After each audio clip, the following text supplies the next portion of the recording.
Cool. So interesting story. Ethan actually came to work for me.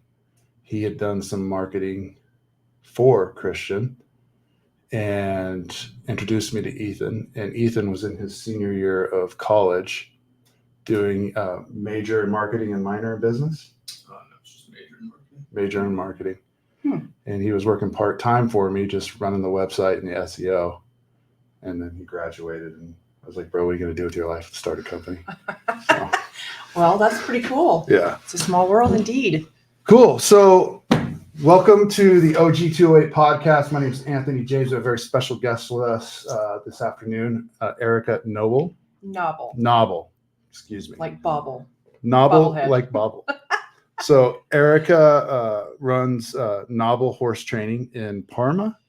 We're actually in Caldwell, and my husband is the horse trainer there, but we live on the facility. So yeah. Awesome. Cool. Yeah. So Erica, a little bit about what I'd like to discuss with you today is your experience with just the dynamic of the transparency from Idaho contracting laws, public education, and some of those things that where maybe your experience can shed some light on what you had to deal with, and hopefully, guard against somebody else also falling prey to your experience and what you had happen to you.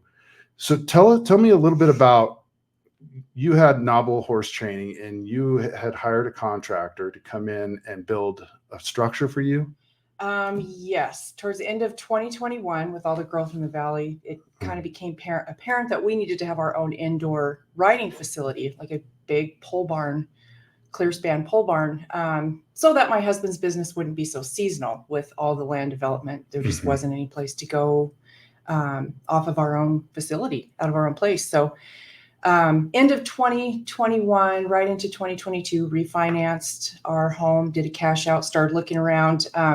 I thought it would be easy. My husband gets very busy in the spring, and he was like, I don't know if I'm going to have time to try to work on getting this built. And I'm kind of a fixer. So I'm like, oh, it can't be that hard. I'll find a builder, and yeah, I can probably handle it. I'll get the information, run it past you, make sure you're good with it, and we'll do it. Sure. And that was like the famous last words. So yeah, we dodged a few bullets actually before we got involved with the contractor that we did, or the gentleman that we did. And so in navigating through that system, especially being female, it was quite interesting. I tried to educate myself on just what are we trying to do here? What am I looking for? What, does anybody even know anybody? And there really wasn't a lot of good reference sources. We have tons of friends in the horse community.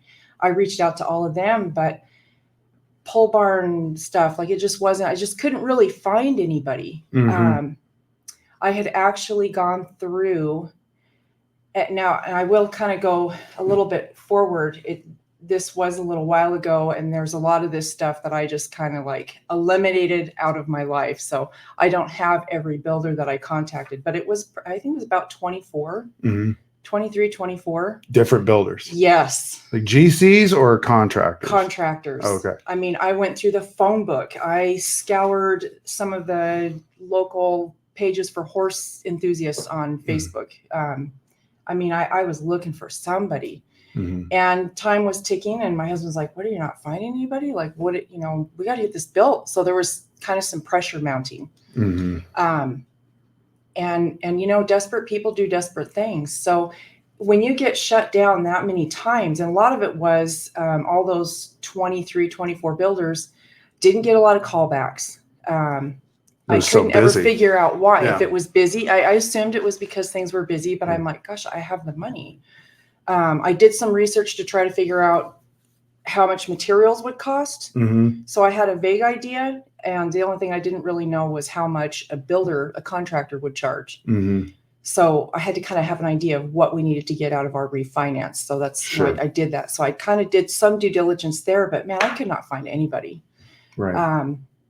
And that's when we kind of dodged some bullets with some really young kids, I'm going to call them, that really shouldn't have been probably dabbling in it. But saw on Facebook where there was an advertisement from Northwest Construction and Remodeling, Mhm. and the wording was right. Everything seemed legit. Mhm. And so late one night, after, you start to get a little desperate about stuff, and it was late at night, I'm like, shit, I'm just going to go ahead and reach out to this guy. We got to do something. Let me just see Yeah. what, you start to ask anybody, hey, can you build a pole? No, you can't build a pole barn. No surprise. Yeah. So I shot an email out on the contact button to that, and got a response that night.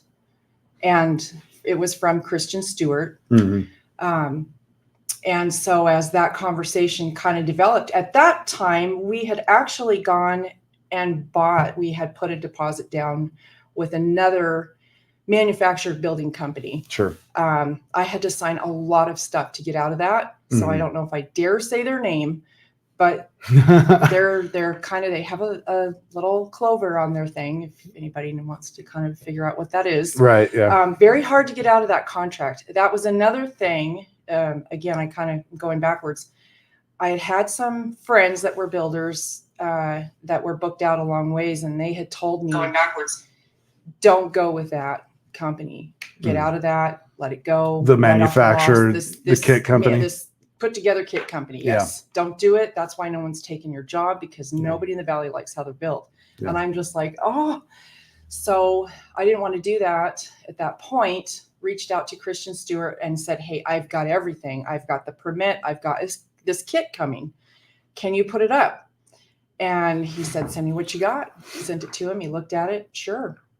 But he told me, you should have went with me. I could have done it for a lot less with my own design. Right. So that kind of started the wheels turning, and everybody in the background that we knew were like, don't do that kit. Yeah. So long story short, we ended up asking him, hey, yes, we will cancel this out. Can you tell me what, bid me out for what it would cost to have your design? You do all of it. Mm-hmm. We got a quote from him. I asked him, let me see I want to see your contract. I want to see what it looks like. Can you email me that? So he sent it over. I mean, it was very well written. I felt. Yeah, I read through your contract. Yeah. It was a very professional contract. It looked very professional. It talked about things that I had heard, but never really understood a whole lot about.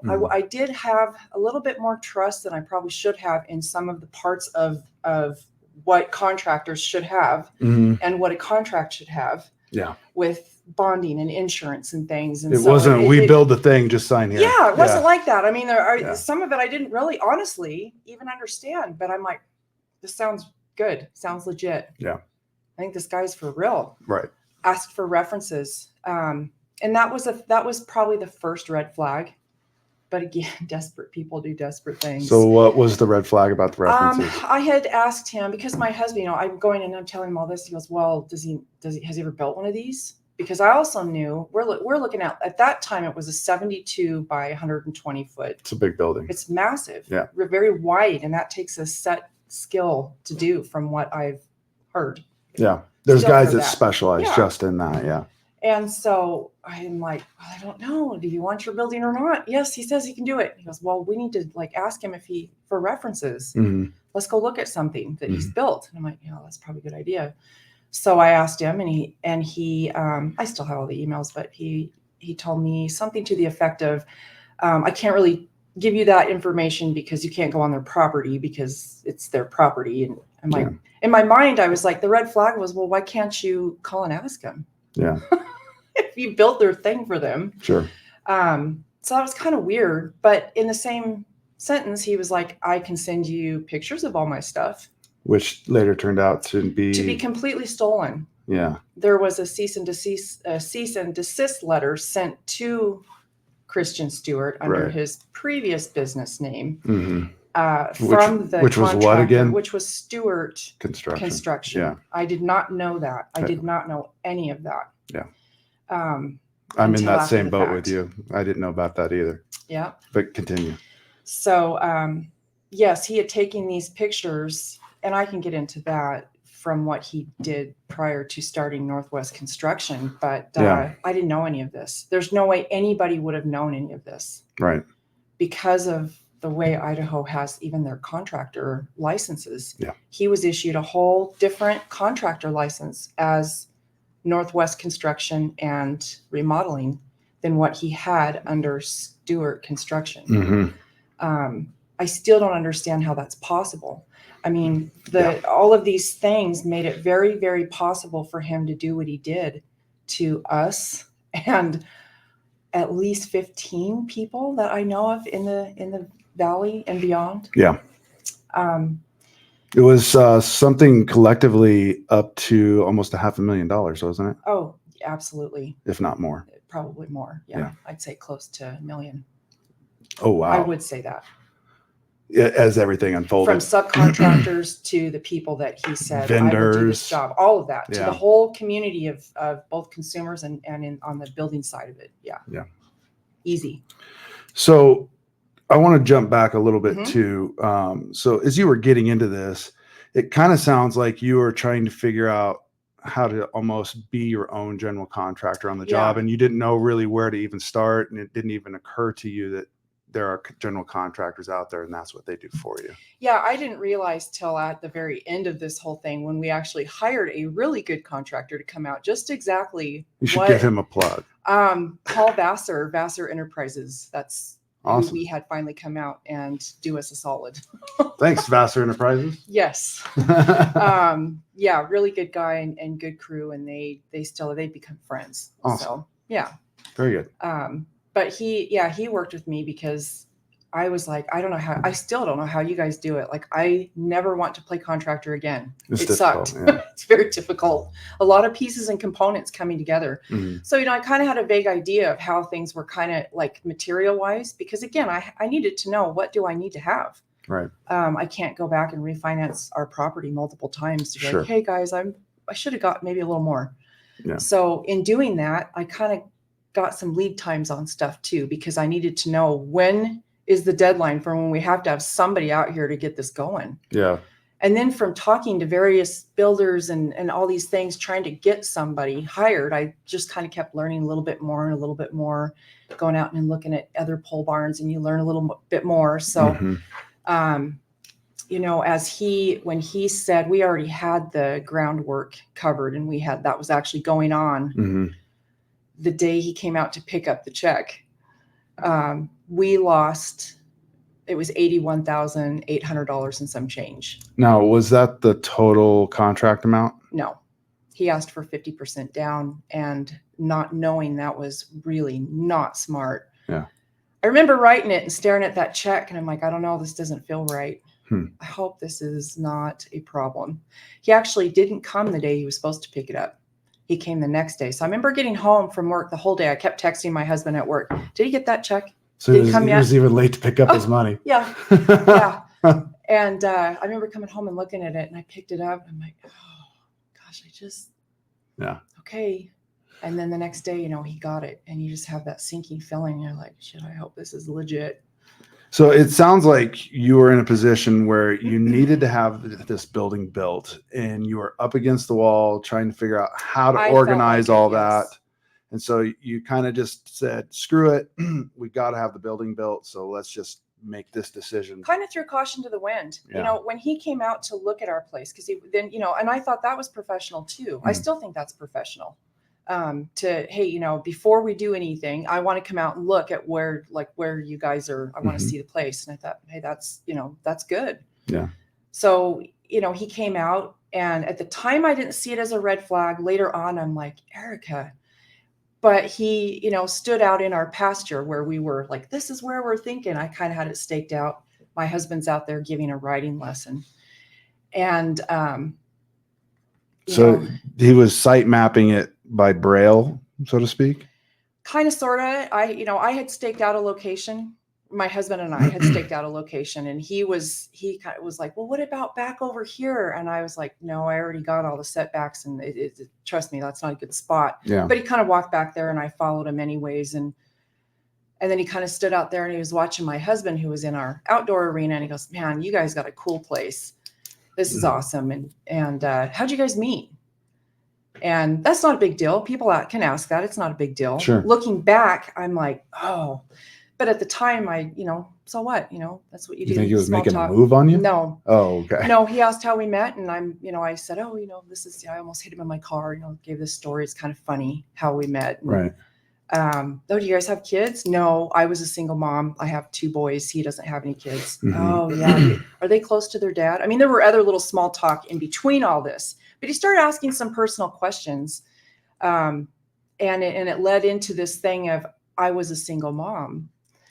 And it led into him talking about how, I was raised with a mom my dad wasn't around. Mhm. And, I still try to have a thing with him, and he's just not there for me. Kind of started divulging into some personal stuff about the relationship Maybe with a his little too dad. much information. A little bit, looking Yeah. back. And then he's like, I volunteer at my church in the youth group with young men. I do the young men's group because I just really want these young guys to grow up not feeling how I felt. And how does your sons deal with it? Do they, because their dad is not into their, Whoa. right? That's straight up manipulative. I know it is. Yeah. At the time, I just thought it was 2 people talking. Yeah. And, he asked about my sons and how they dealt with a father that was kind of absentee thing. And so I thought, all of a sudden I was like, I want this guy to build this barn. Mm-hmm. Because I'm looking at him and I'm seeing my son. Right. He's trying to build this business. And I mean, he looked out at this passion and goes, I really need to make this happen. And I'm like, yes, you will make it happen because we'll hire you, Yeah. and looking back, I'm like, you are the biggest sucker dog woman on the face of the earth to have bought into that. And partly, I think some of it may have been true just from my dealings with him. Mm-hmm. But I think he took advantage of the situation. Yeah. Because that's not normal. That's not professional. So, your husband actually came from Germany. He did. East Germany. And to start this business. Yep. He's been training horses in the United States. I think probably since, I should have asked him, since somewhere around in the 90s. Wow. Yeah. Came here he didn't think that he could ever have his own facility, mm-hmm. let alone an indoor riding arena, all these things. These were not things that he felt he could ever achieve, but, he's a hard worker and I am a fixer. I am a mover and a shaker. So you put us together and we get stuff done. Yeah.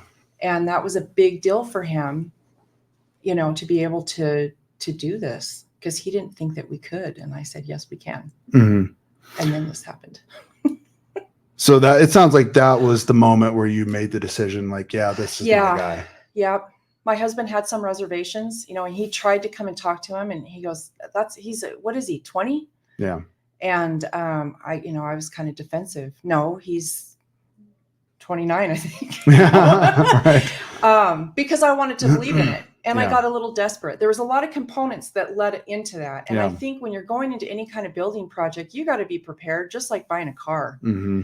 Money talks and, bullshit walks. Like if it's not going to work out and you don't feel right about it and they're not on your level, your term, whatever, then you need to be prepared to smile, shake a hand and walk away. Mm-hmm. And you cannot let your emotions get involved in any kind of big building project like that. That was mistake number 1. And I did that. Yeah. And so we do things on the commercial and residential side. And that's something that I've noticed a lot is, on the residential side, there's a lot of emotion involved in the investment and I mean, and rightfully so, it's your home, it's your property. That's where you hang your hat. Right. Mm-hmm. And in the commercial side, it's a little bit more transactional, but yeah. When would you say was the fulcrum when you were just like, oh no? There was lots of little red flags. I knew the lead time on trusses that size, 72-foot long trusses, and we needed like 36 of them, if I remember right, 35, something like around in there. Sure. More than 2. Mm-hmm. And he hadn't ordered them, and I kept asking him, "Have you ordered those? Have you ordered those trusses? Because we needed those. Those had to be ordered first." Yeah, the lead time on them. Yeah. Yeah. For when he had said that he would start it. Mm-hmm. So he got that check. He picked that up in May. I want to say it was May 2nd. I have all it written down. May 2nd, May 3rd, something like that. Sure. And he said he would start it probably the end of June. So I'm like, did you order him? How about now? Mhm. Hey, did you order them now? And he was pretty good about always answering the phone. Mhm. We talked about certain things. We had a big retaining wall we were looking at doing too. And he had come out to look at that. He even brought his wife out at one point. Actually twice, I think he brought her out. So I was still feeling okay about it, but I was getting concerned that he hadn't ordered those trusses. And Sure. then I just had this. So that was one thing. And then the other thing, he still hadn't asked me, hey, what color do you want it to be? Because that's kind of something you'd think that you need to know, because he has to order this stuff. So seems like it was kind of being just made up as it went along. Kind of. And I was the one that was bringing up the things that he would need to do, and asking about it. So you were GCing your GC. Kind of. Yeah. Yeah. Pretty much. Yeah. It sounds like you built this project. Yeah. Yeah. Yeah. I screwed it up. I brought it back. I screwed all these things. And you paid $80,000 to do it. Yeah, I did. Yeah. Never again. And so there was lots of little things. And finally, the big thing was my husband, he'd come out and he'd talk to us about, hey, I can do this retaining wall you guys need. Mm-hmm. It'll cost this much and this much, and you'll have to pay me so I can blah, blah, blah. Sure. And my husband was like, okay, all right. And I was just looking at him like, I'm not even 50 cents more, because I want to see some trusses, something going on, something moving on this. And so after he left, bye, I told my husband, I said, hey, I don't want to alarm you, but just please hear me on this. Like, we're not hiring for him for nothing else. We're not giving him not even $1 more. Mm-hmm. And my husband sat there and he goes, why are you saying that? Yeah, because you had a pulse on the project. And I said, because I don't have a good feeling, and I think we're going to get screwed over.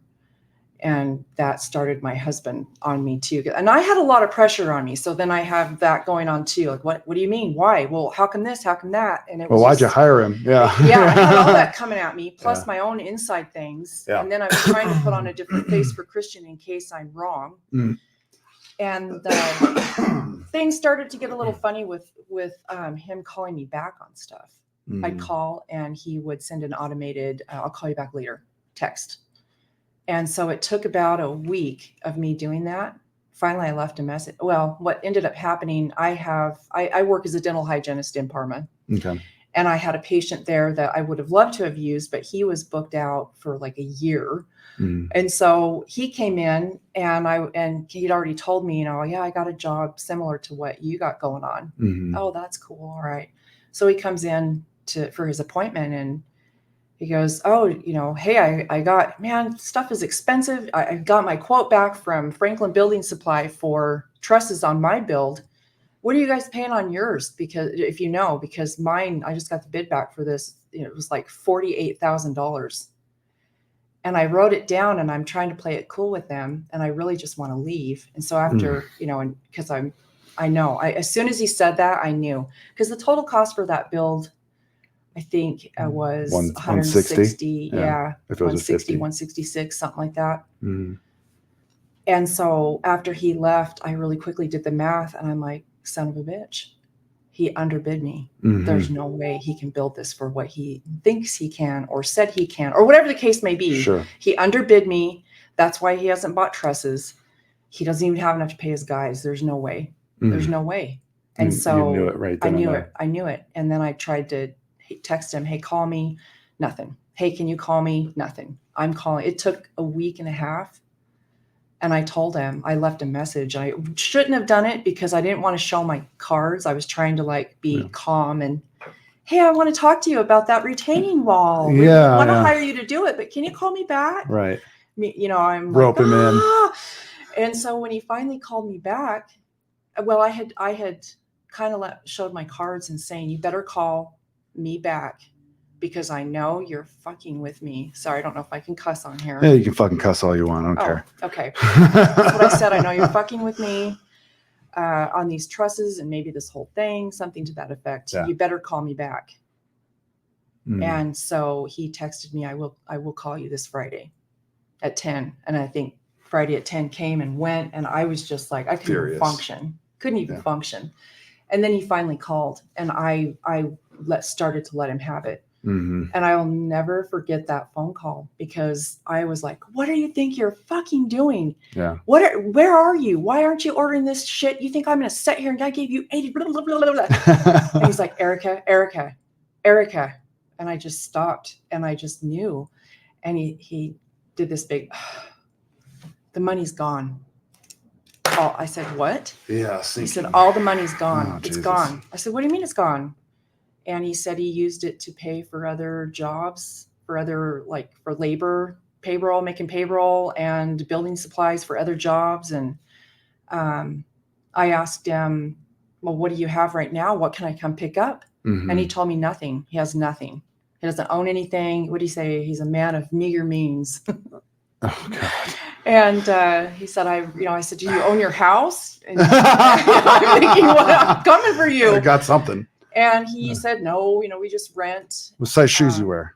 Yeah, something. Yeah. I'm thinking about what size of a crowbar I'm going to get. Yeah. And how I'm going to tell my husband. Yeah.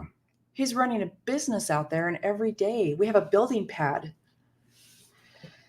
So that's kind of how it went down. And I got really mad, like you would imagine. Mm-hmm. He cried, I think, on the phone, if I remember right. And he said, the best I can do, he told me, he goes, I'm going to have to dissolve my business. I'm probably going to have to file bankruptcy. I asked him, can you get a loan to cover this? I tried to think of everything I could. And he said, no, I have bad credit. I don't own anything. All these things. Yeah. Already filed bankruptcy. So I'm making a mental note of all these things. And I'm like, how did I not know? Yeah. And he said, let me have a couple days to really think about what is going on and what I can do, and I'll call you back. Yeah. And I sat there on the phone and I said, Christian, I know I'm probably never going to hear from you again if I hang up this phone. And he said, no, you will. And I hung up and I sat there and I'm like, you got to do something else. And I screamed and I cried and I threw a big fit. Jesus. And then I texted him back, and because I thought, I'm going to have to play this. I can't just, if I don't keep some dialogue going, I have nothing. I'm dead in the water. So I texted him and said something to the effect of, hey, I forgive you. Mm-hmm. Maybe I can help you. Maybe there's something I can see about your business that you can't see because I'm not in the middle of your conundrum right now. Yeah. Something like that. If you call me back, I promise I won't yell at you. Or if I can call you, I promise I won't yell at you. Yeah. Maybe I can help. And I no sooner sent it than he called me back. Mm-hmm. And he just gave me all kinds of information. He sent me a picture of, this whiteboard in his Talk about that office. Whiteboard. So I was pretty surprised that he actually even gave me that. Yeah. Because there's multiple other people on this whiteboard. Yes, there's for the most part, it's other people's like last names or something that references that reminds him of that job. That was his Excel spreadsheet of the pecking order of who gets paid back what he first. Had little notes on him, and then he had like groupings of numbers in a couple columns, and he had explained this is what I owe back because these people are pissed and want their money back. Yeah. Then there was, I think, some numbers somewhere on that like these are our vacation goals or some shit like that. I saw it. Yeah. Yeah. Stuff that it was almost enraging, but you have to keep your cool when you're trying to kind of pull something out of somebody. Yeah. And it's difficult. It is very difficult. So I let him believe that that we would buy the materials and he could come and pick it up or build it. Mm-hmm. and we wouldn't give him any more money. He would just come. He's going to get his father-in-law and his mom to come help.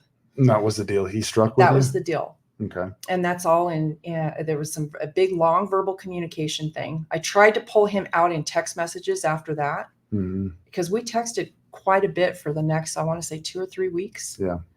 And I kept trying to kind of get him to text that anything that alluded to him, to the agreement or like, why did you, like, what were you thinking? Yeah. How could you, but he just would never come right out and say, yes, I know I took your money. I'm sorry. Like that never happened in any kind of nonverbal way. So did he double down on that second agreement and not do anything at all, or? In the meantime, so the very next day after this all happened on a Friday, and so by Monday, I mean, you should have seen me. I was like somebody on crack at my house. Like I was up all night printing stuff off, I was screenshotting text messages, emails, printing it all, making a nice little thing. I've been there. Yeah. Yeah. And went down to the Canyon County Sheriff's Department and filed a police report. And that's when all that fun began. That was a joke. So let's move into that, because that's really kind of the part that I'd really like to dig into, the bigger picture of like what's transpired after the initial shit the bed. So you go down and you file a police report with whoever represents your area. We're Canyon County. So you do that and they give you a case number, and usually people sit around and wait for somebody to call them back, but not me, because I've lost 80 grand and I'm me. Yeah. And so I'm calling down there, hey, which detective has this been assigned to? And you can do that. They don't care. Yeah. And so I found out who that was, and I asked to meet with them. And so I went down there and I met with them, and I wasn't super impressed at first, because I didn't get a lot of feeling of anything really. But he's a detective. I'm like, he probably tries to mask any emotions, but I needed somebody to be on my side. Yeah. He told me, he shook his head and made a little clicky noise with his mouth, and he goes, I get these all day long. Yeah. There's not much you can do because of Idaho's theft law. He actually printed it out and gave it to me. Yeah. Intent to defraud. You have to prove intent. And I remember looking at him and I'm like, I asked him, how am I supposed to prove intent? And he said, exactly. Yeah. He said, that's what we're up against. And as long as Idaho's law states that that is the definition of theft, so people like you are going to have this happen. And all that's said is that you need to go to the civil route, sue him in court. And he said, most people don't. And I can agree with that and see why that is. Well, there's a big disconnect there too.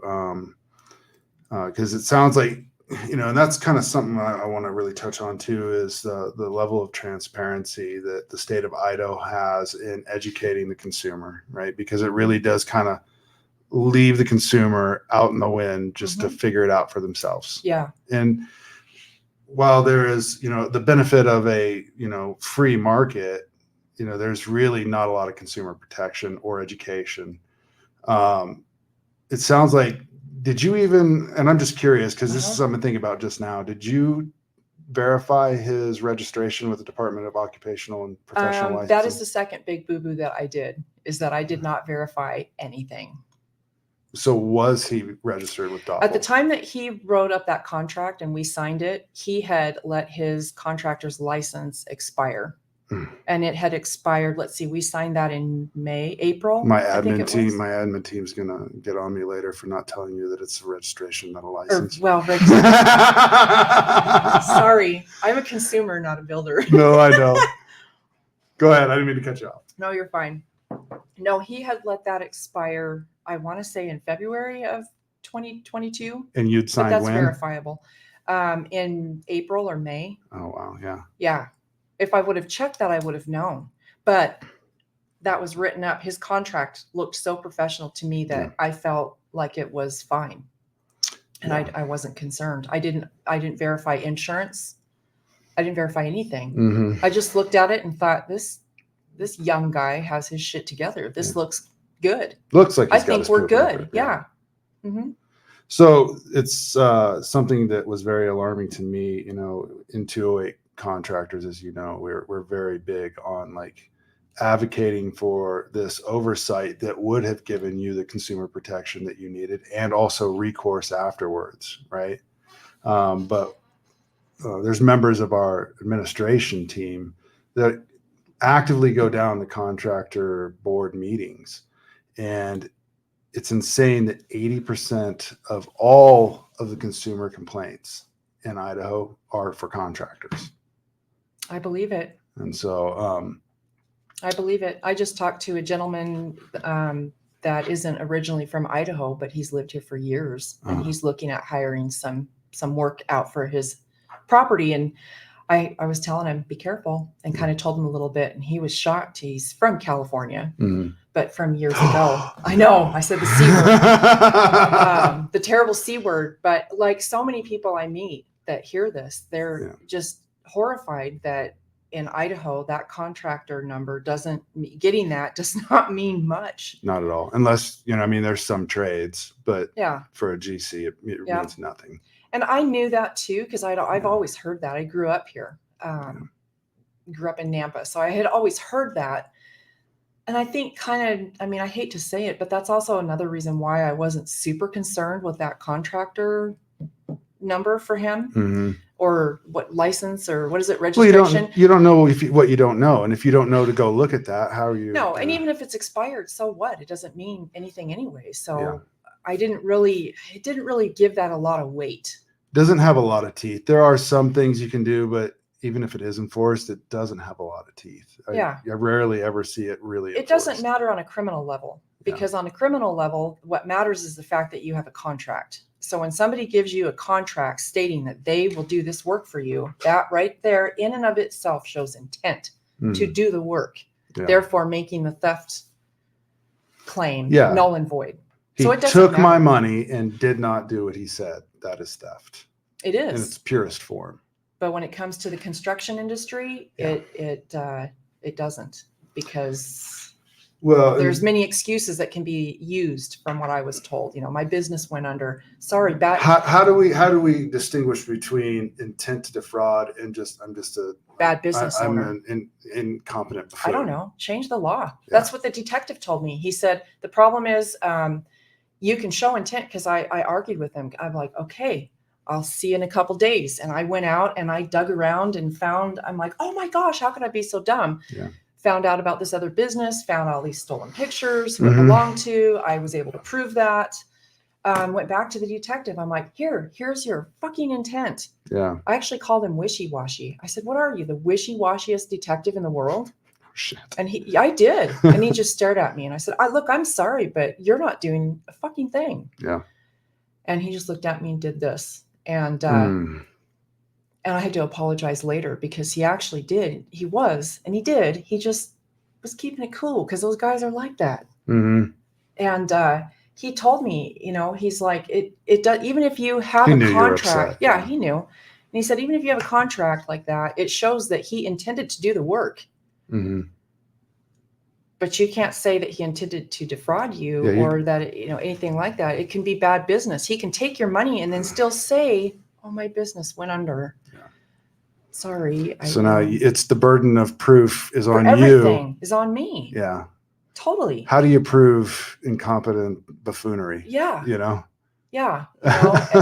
as I got into this, I started getting phone calls, because I found somebody, and that I contacted them, because of I-courts. I found somebody that had taken him to small claims court, and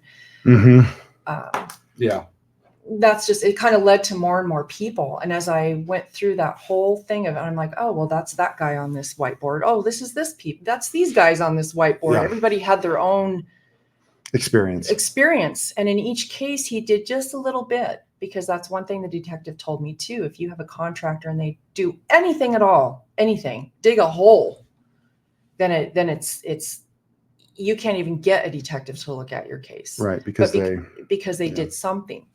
But because our case, I had already done so much of the legwork, it left him nothing to do but to get his ass out there, buy the shit, and build it.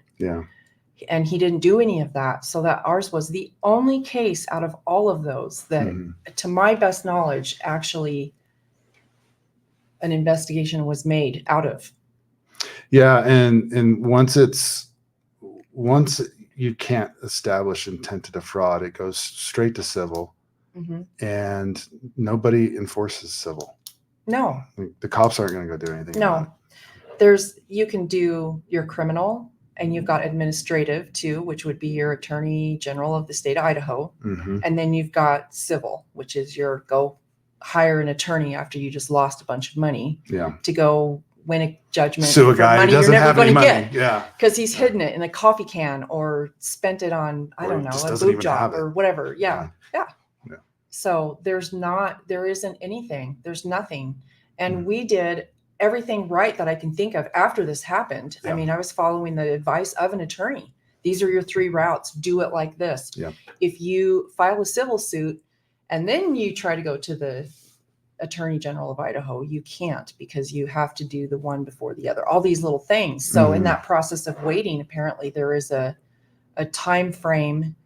If other people file with the Attorney General of your state, where if you max out that time, or, well, I shouldn't say it like that. If a whole group of you get defrauded, like what happened in my case, and several of them find out, hey, ours can't be criminal. Screw this. I'm not just going to sit around. I mean, who would? A bunch of them go file with the Attorney Class General. action. That gets settled. And then anybody else that wants to try to go and file a complaint as well, I mean, they'll take your complaint, but it's just going to sit in a box. So you had mentioned that the other day. Dig into what your experience was with that, because ultimately I want to kind of shed light on this, because these kind of discussions are really what, I think the consumer and the state of Idaho really needs to get on the same hear. page. Yeah. So you went down to, it was the Attorney General's office. I actually called. Okay. I've called them a few times. Yeah. When we had an active criminal investigation going on, and I knew this big group was getting ready to go, and they were encouraging everybody else, hey, let's all go file a complaint with the attorney's office, the Attorney General. I ran everything through the detective, because I did not want to mess it up, because it was going to be such a rare situation for it to be prosecuted criminally. I just didn't want to mess it up. And Sure. he told me I would be very careful doing that, because we have an active investigation and you don't want to muddy the waters. So I'm like, it sounds like he didn't say no, don't do it. And he didn't say do it. It sounds like he was looking out for his own best interests in his investigation. I think so. Yeah. I think so. Which I felt would be in my best interest too, because we wanted him to be prosecuted criminally. And so I was like, okay, yes, sir. I can tell you're telling me maybe not, don't do it, without coming right out and saying, don't do it. So I didn't do it. And a lot of the other victims were like, you should file a complaint, because they had also gone and filed police reports.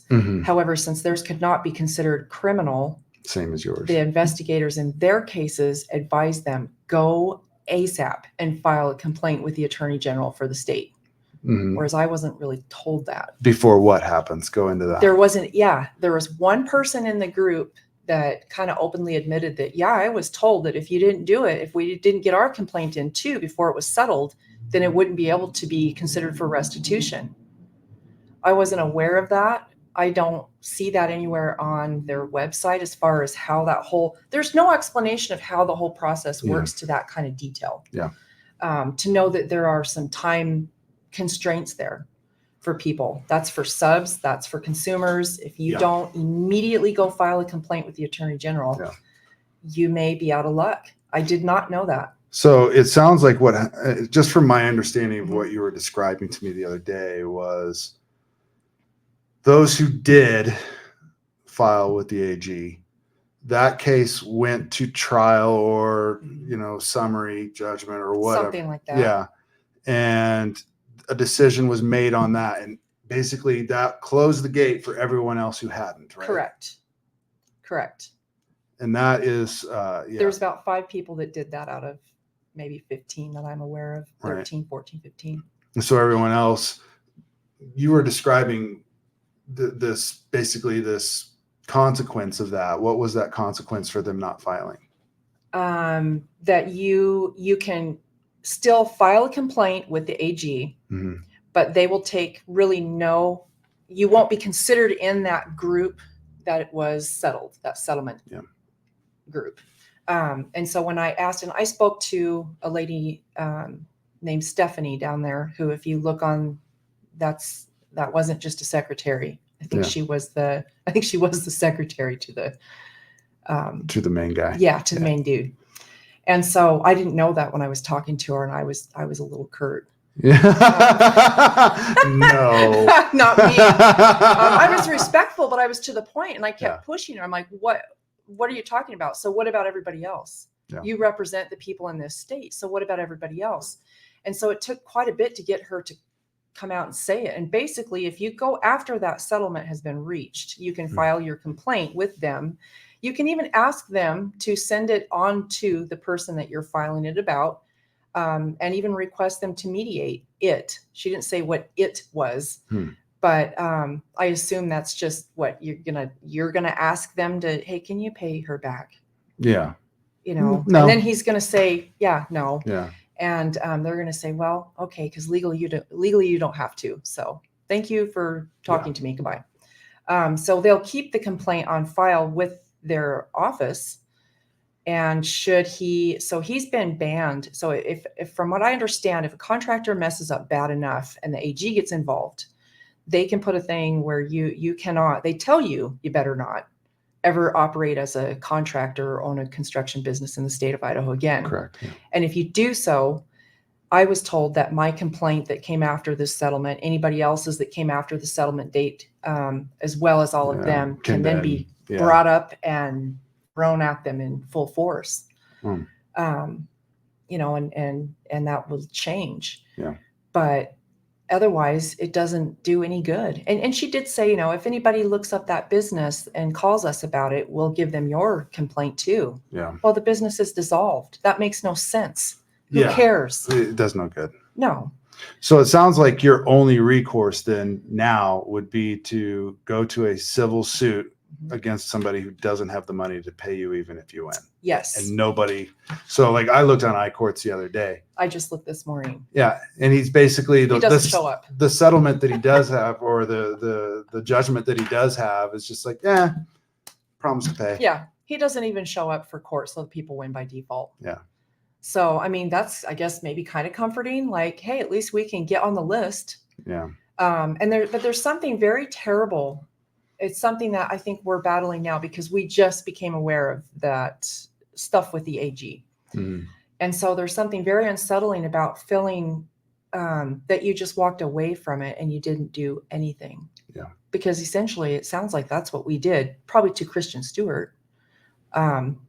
And if anybody else out there is in that boat, that's probably how they feel too. If you go through all those things that somebody told you, advised you, hey, do this, this, and this, kind of in this order. And then you find out none of it even matters.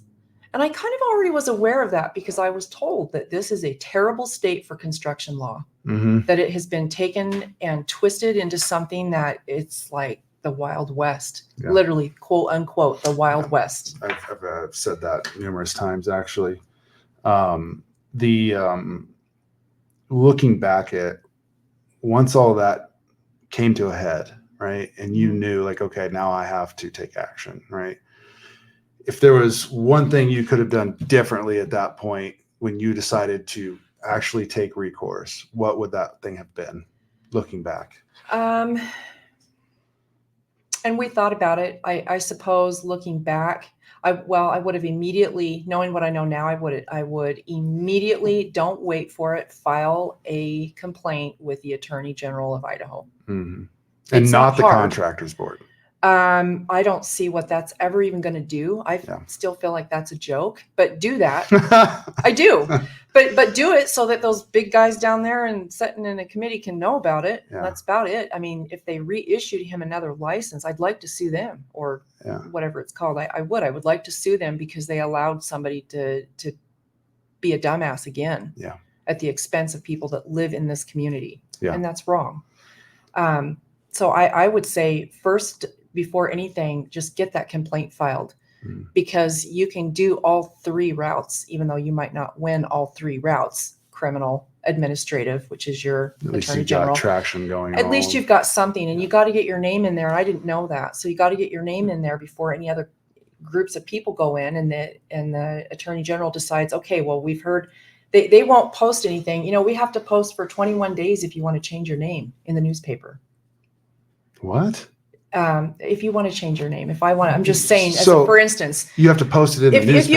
If you want to change your name, you have to post it in the newspaper and run it for 21 days. And because somebody might object to it, 21 days. Okay. But the Attorney General for the state of Idaho doesn't post anything notifying the community of, hey, if you've suffered a loss, we are about to reach a settlement on so-and-so. If you've had Right. any dealings with them, Yeah. please contact our office by such and such date. Right.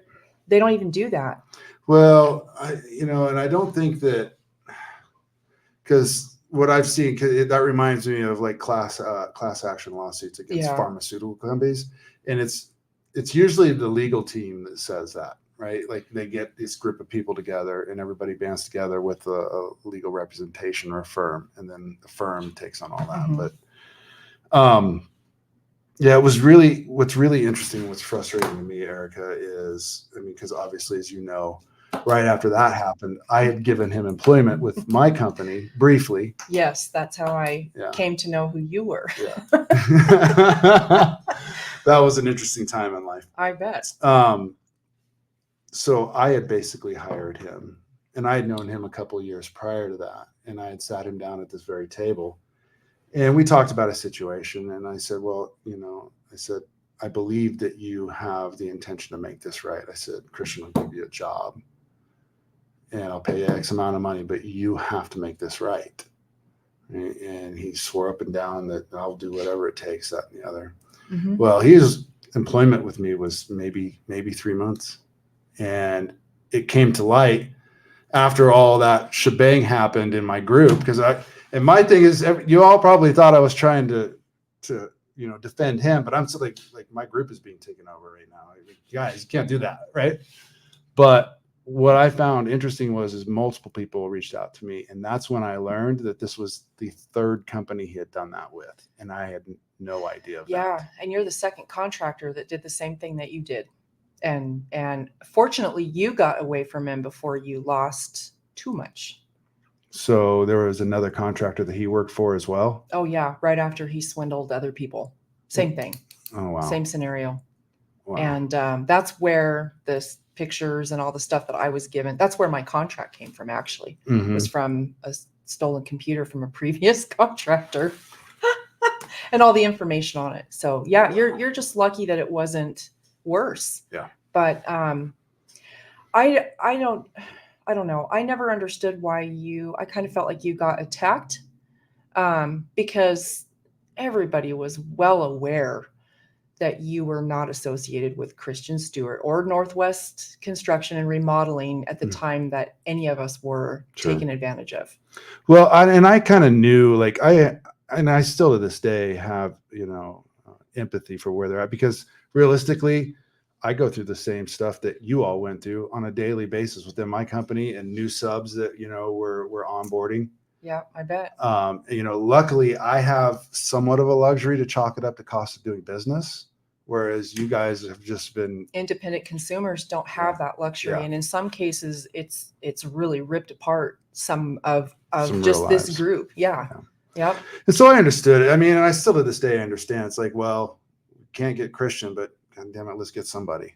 Right. I think it's just, it's kind of when your emotions are in it and you see somebody, it sucked. Even I got mad, and I was like, oh, I'm going to go over this son of a bitch's house. I'm going to let him know what's up. Yeah. Because I'm like, how could anybody give him a job? Like, he doesn't deserve to have a job. He deserves to die with a shovel. But, pounding rocks. Yeah. But you got to be a little bit more realistic about stuff and take some of that emotion out, which sometimes is hard. Yeah. But let's give the punishment to those who deserve it, and that negative focus to those that actually deserve it, because you kind of got drug into it too. Well, and I mean, realistically, looking back on it, I often think about, if I'd have just decided, maybe not the best decision for my business to hire this guy, right? But me too. Same boat. Oddly enough. Yeah. And, realistically, when I did learn that this was the third company he had done this with, that's when I really, because in the 208 group, I've always kind of had it like, hey, there's these rules that we abide by. And over the years, it's evolved, and, people have come to our administrative team who are very, well knowledgeable about the laws and everything like that. And it's really come to light that, 208 contractors really kind of has, put ourselves in this position, willfully, mind you, that, okay, these things have to change in Idaho. Like Mm-hmm. there is no consumer protection. There's no transparency. And it's not just the consumers. We hold the contractors in our group to somewhat of an accountability in that, like, hey, post your registration number, right? It's the law. You have to do that. Yeah. But not only- Do what you can. It's Yeah. not like there's a lot of requirements here. So do those things. Well, we really feel like Idaho has really failed, not only the consumer, but the contractor as well. I was actually reading through the law the other night. One of the admins, sent me over. So it's like, hey, look at this. And right there in the law, it says that they are required to hand out copies of the law to contractors so they know the laws under which they operate. And so the contract, you said they were a Wow. joke. I mean, I should, anyways. Well, I'm just going to leave it there. But no, and like, if it's- you're not even in compliance with your own regulations, right? Yeah, I didn't know that either. Yeah. And I don't mean to, not all contractors are a joke, obviously. No, the contractor's board. The contractors And board, it's not yeah. necessarily the board itself. I will say this, and I kind of have, I kind of agree with it to some point where, like you've said it multiple times, like what does it even matter? Like, why is this even here? And, when you look at it pragmatically, it's a revenue generator for the state of Idaho. Mm-hmm. Yeah. And, realistically, some of the contractor board meetings that our administration team has attended, they've expressed like, look, we don't have the resources. And my thought is like, well, why are we getting tax subsidies back from the state of Idaho then? Like, why don't you use that to go and actually change some of these laws? Yeah. It isn't hard. Yeah. I spoke to the lady at the AG about that. Like, what can you advise me to do to try to make this better? Because she said too, her hands are tied. She said they don't look for victims. She told me we don't. When I said, how come you guys don't bother to reach out to see in the community if there's any? Each one of these agencies had their own excuses for why they suck. But they're working for us. Yeah. And you. Yeah. And I said, how come you guys don't try to make any public service announcement or anything? Because if there's 5, did you really think that was it? Yeah. And she said, well, we don't look for victims. She told another gentleman in that group of all of us who also, like us, did not file, my husband and I, a complaint. She told him that he should have known. And so, that kind of stuff is just not right. Mm-hmm. And so when at the end of the conversation, I thanked her and I asked her if I could call her back if I had any questions about anything, because I said, please, write my name down because I'm going to change this. Mm-hmm. Enough is enough. Yeah. $80,000 might be chump change to some people, but to us, we're paying on that for 30 years on our mortgage. Yeah. $100 is too much. $50 is too much. Have integrity. It's the principle of it. It is. Incompetency isn't an excuse. Neither is if you get into this here in this state because you think it's easy to steal. That's equally wrong. Sure. So in Christian Stewart, I think it's a mix of both. Yeah. But I asked her, what advice would you give me, and can I contact you? And she said, yes, by all means, you can contact me. And my advice to you is to fight. Yeah. That's what she said. And so I hung up kind of thinking, a friend of mine, I was telling her about this, and she said, that's crap. She told you to fight? That's the Attorney General of the state of Idaho, the office that you talked to. Yeah. I said, yeah. And, she had a point. She's like, well, isn't that their job? Yeah. Well, and this is something that is really prevalent in Idaho too, because I don't know if you're aware, over in East Idaho, the gentleman by the name of Brandon Cook did the same game. Yep. But he got charges. He did. I never followed up on that. From what I overheard, but I haven't followed up on it either, but from what I overheard, he got in big trouble for that. Because there were some jobs that he took money for and did nothing. Yeah. So how do they pick and choose? The AG's office, that lady also told me that to write your legislator, you need to let them know, because she said one thing that never happens here is they never call asking our office how many complaints are due to construction. Yeah. Ever. Well, according to the stat that I've recently received, it's 80% of all consumer complaints in Idaho. Are to that. That's good. I was wondering what that was. I kind of Yeah. tried to look around a little bit and I wasn't sure. Yeah, and that kind of ties into, going back to the licensure and registration, right? The reason why, it's registration and not licensing, like obviously there's electricians, plumbers, and, mechanical and some complex, septic guys and public works. They actually take a test that, grades their aptitude in what they're doing. Which right? is how they get their license. Right. And they 'Cause- do continuing education. Yes. Right. I was going to say that is the difference, isn't it? Yes. Okay. So, and unfortunately, and so here's one of the things that I think really needs to get some light on. Let's say a plumber goes out there and does his licensure and gets all of his tests done and everything, and now he's registered with the plumbing or IBOL or DBS or whatever it is, and registered with Doppel. He is now technically a general contractor, right? Okay. And so realistically, when I took my test in Oregon for contractor's license, it was like my trade, I came up framing homes. I'm a carpenter, finished carpentry, remodel, all that stuff. When I took the test over in Oregon, it was all laws, taxes, business, finance, all that stuff. And realistically, I think it's my opinion that there should be a licensing for contractors, all contractors. Because right now, I could go get a DBA for Anthony's handyman. And right now we've got all these handymen out here and we weed them out in the group. We got handyman who try and post on a daily, like, hey, we do plumbing, electrical, and all this other stuff. I'm like, no, you don't. And you better stop. And so that's really where,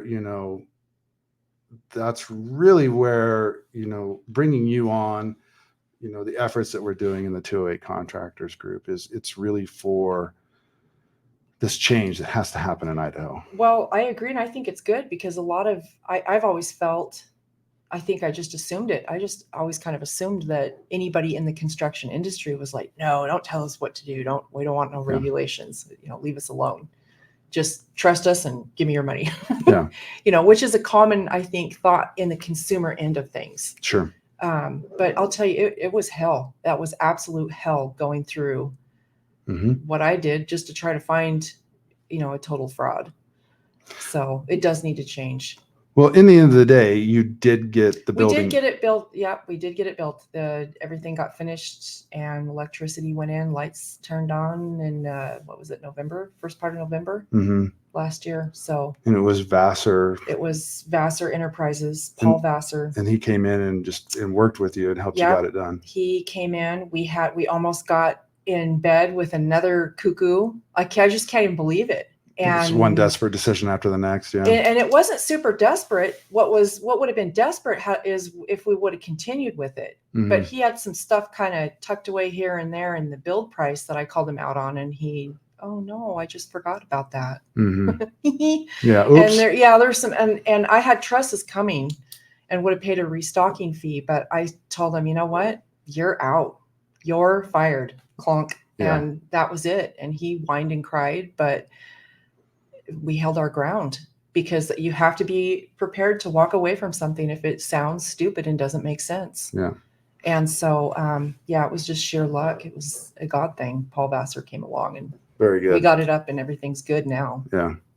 Yeah. He sounds like it sounds like he came in and really saved the day for you. He did. And worked with you. And we had, I had to tell him what happened, and then again, the backdrop from some of this, I've been told by several people that, contractors, they don't like working with people that have been burnt because you guys are a whole different breed. And so I was like, I don't want to be a raging maniac, so I'm like, hey, I got to tell you up front. We just got burnt. We got burnt. Yeah. That's really for how much? And I'm like, 82,000. Oh shit. Almost. Yeah. And so I had to, but I said, I'm only telling you, not because I feel like I want to tell you that as well as like my gene size. Yeah. I'm telling you because of that happening. Yeah. I have to play contractor.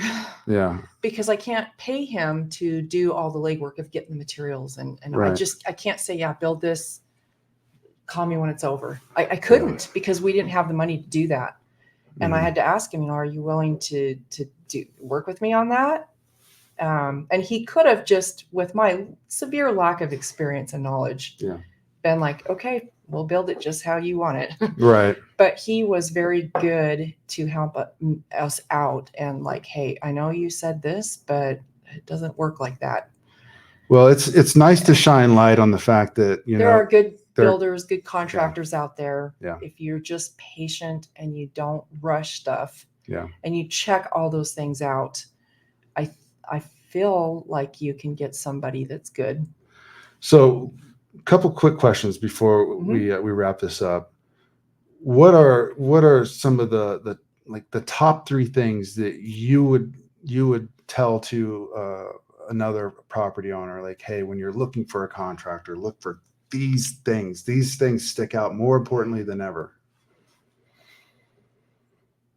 That's a tough one because I've thought about that, and I feel like a lot of these guys had some of the same stuff, the ones that we dealt with did some stuff fairly similar.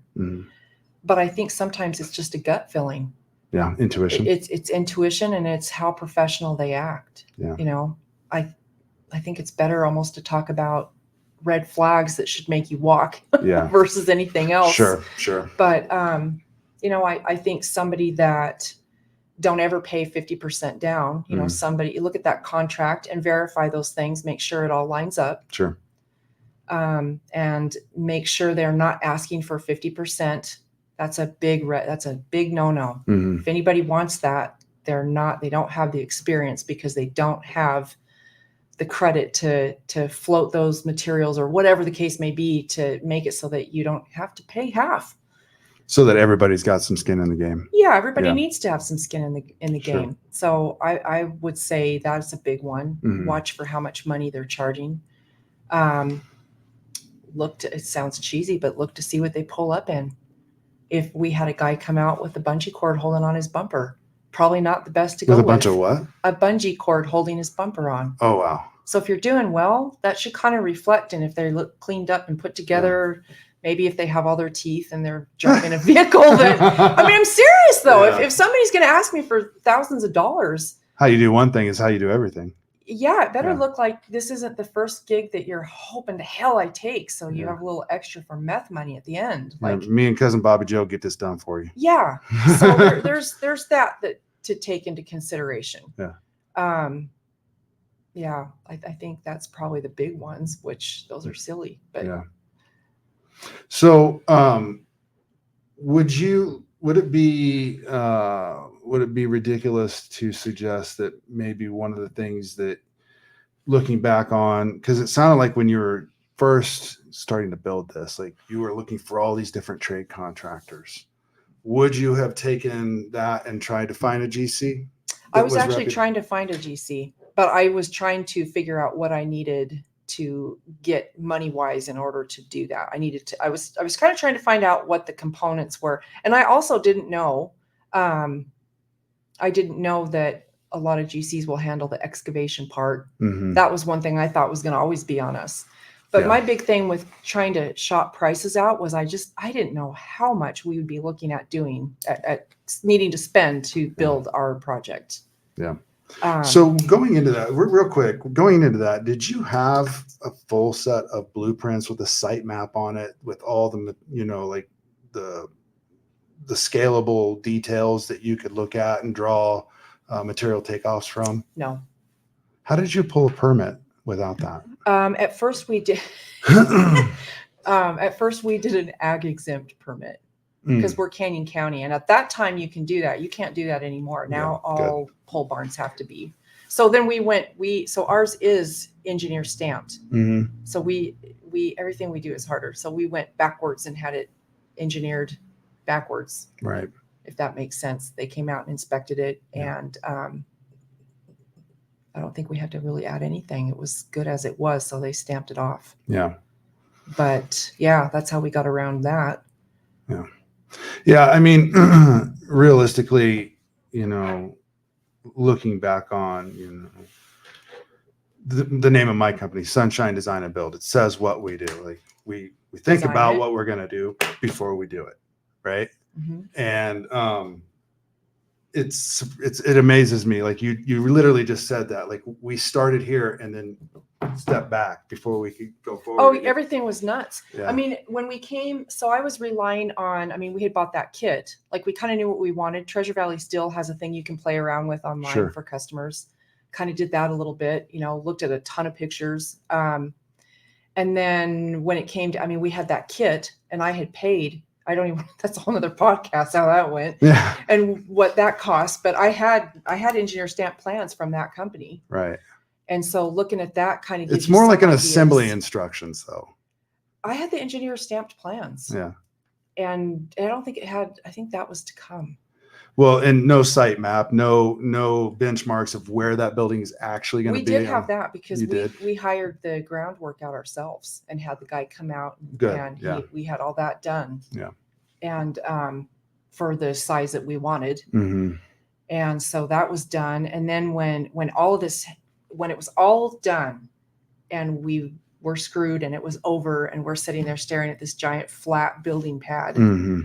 every day, and we were like, okay, I think I can pick this up and look again, but oh my God, I sure don't want to. Yeah. We had no plans. And so I called an old patient of mine and who was an architect guy. And I asked him, Because "Can you moved help me?" away from the kit into the custom. Well, yeah. And Yeah. Christian Stewart was supposed to do that. So we didn't get anything from that. We had nothing. Yeah. But the money loss, the financial end of it. So Yeah. I'm like, I looked into what it would cost to have somebody to hire a draftsman to do that. Mm-hmm. And I mean, we had like this much left to try to pull this off. And there wasn't a lot for extras. Yeah. We already were going to have to come up with extras to do lights and things like that. So Sure. I called an old patient of mine and said, can you help me out? Oh, awesome. And he drafted up plans and we went off that. And then there was tons of modifications with the contractor. I'm going to call him a contractor. Christian Stewart signed a construction contract with you without 100% construction documents in place. Yeah. So yeah, just so anybody watching this, don't ever sign a construction contract, whether it's a 30 or a 40 or a 50, forget the deposit. Don't ever sign a construction contract without 100% construction documents in place. That's not smart. So, Erica, right before we wrap this up, we got two more questions. Okay. If you could say one thing to both client and contractor about what you experienced that they could take away from this and really benefit them, what would that be right now? Just be honest. Yeah. Be honest. If you're stressed out as the consumer about your contractor or you have any problems with him and it's causing stress or anxiety or anything like that, just be honest. Don't be an asshole and come out there and puff your chest up and insist and demand they tell you because that's your house. Look, don't be like that. And on the other end of it, be honest there too, from the contractor to the consumer. If something isn't right or you're perturbed about something that is going on with the build that is that person's fault, like everybody just be honest. Sure. And communication. Yeah. You have to have Communication's that. huge. Yeah. Yep. You have to have that. It's 99.9% of every problem that I encounter throughout life. Forget construction, in life. Everything. Yeah. So communication. Don't act like a big know-it-all. Yeah. Anybody. Just talk. Tell me before I find out, okay? Yeah. Just come to me before it's a problem. So it's not an emergency. Yes. Yeah, pretty much. Erica, listen, I know you and I have attempted to do this multiple times. Yes. And I want to say that I really appreciate the amount of bravery it took for you to really step on this stage tonight. Oh, thanks. Because ultimately, I truly believe that in order for anything to change, the problem has to be acknowledged. You have to do what we just said. You have to talk about it. Yeah. And I really feel like, I'm really thankful that you came on tonight and thanks for having me and shared your story. Hopefully, everybody got something out of it that was an aha moment for them, or like, yeah, I'm going through that right now. If you're going through that right now, you want to reach out to me, you want to talk about your situation, maybe have you on the podcast. Reach out to, the 208 contractors, myself, Erica.